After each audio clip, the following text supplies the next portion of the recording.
watching Spider-Man 3, and as long as I can remember, I always loved the storyline of the Sandman and his daughter. I've watched it quite a lot of my life, but this time I realised that Spider-Man actually says that he forgives him for killing his uncle.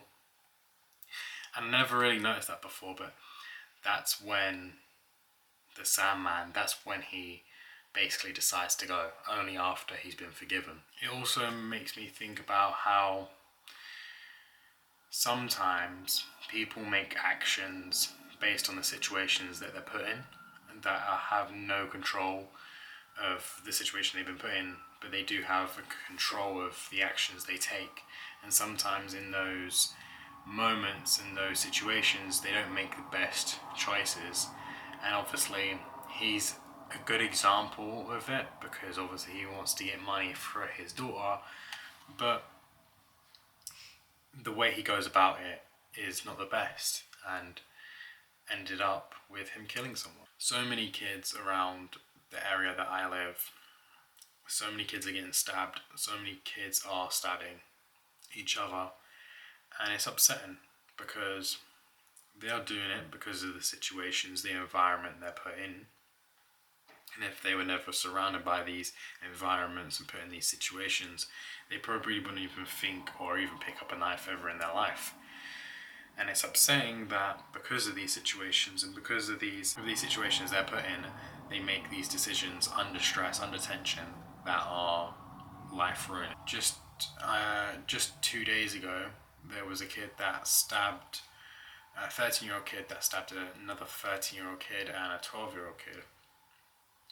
And I don't know if you remember how it is to be that young, but you make some dumb choices in life. But this one's a bit different because it could change the life of all of them. And it's a mistake that, well, it's a choice that they've made under stress. And I find it hard sometimes to allow that choice or that decision to fully be put on the person that made the choice, especially that young. I think our government, well, most governments, they always like to talk about beefing up police presence and better ways to find the criminals and how we can punish them and all these other things that are kind of after the crime's been committed. But for me, I just feel like, why don't we try to prevent the kid ever picking up a knife or doing drugs or selling drugs or being so isolated that they go on a rampage of hate? Why don't we put more money and more time into preventing these crimes than trying to punish them and trying to figure out who it was? We put so much energy into that, but we don't seem to put any energy into preventing these things in the first place. I think if we thought about it like that, so much less pain would be had throughout the world. A lot of people that I've talked to throughout my life, people that work in prisons and with literal killers, a lot of them will tell you that there are evil people in this world, but it's a lot less than you may think. And these are people that work with some people that have made some of the worst decisions, the worst actions ever. And they will sit down with a person day after day with, people that have done the most horrible things, and they will sit there and tell you that evil people exist, but it's rare.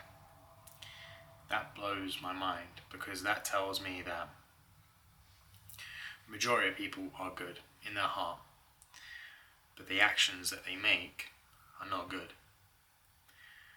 But I would argue that although it is their choice, and you always do have a choice in this life, you always have a choice no matter what it is, I would argue that under these certain circumstances, they would make dumb decisions that would ruin their life and ruin others. If that stressful situation, that thing wasn't put there in the first place, would they have ever made those actions? Would they have ever made those decisions? I think if we focus more on that, then maybe the crime rate, not only in England but the world, would go down. This is a bit of a scuff video, but it's late at night. I had no clue what to talk about, and that little scene in Spider-Man 3 kind of just sparked in my head. I always loved the story between it. It was the first time I watched a superhero film where the villain got to be understood just a little bit, and I think it's important, because just like superheroes, the villain is only human. Well, for the most part, right? They're only human. They make mistakes, and yeah, they're just human. That's it. I'll talk to you guys tomorrow.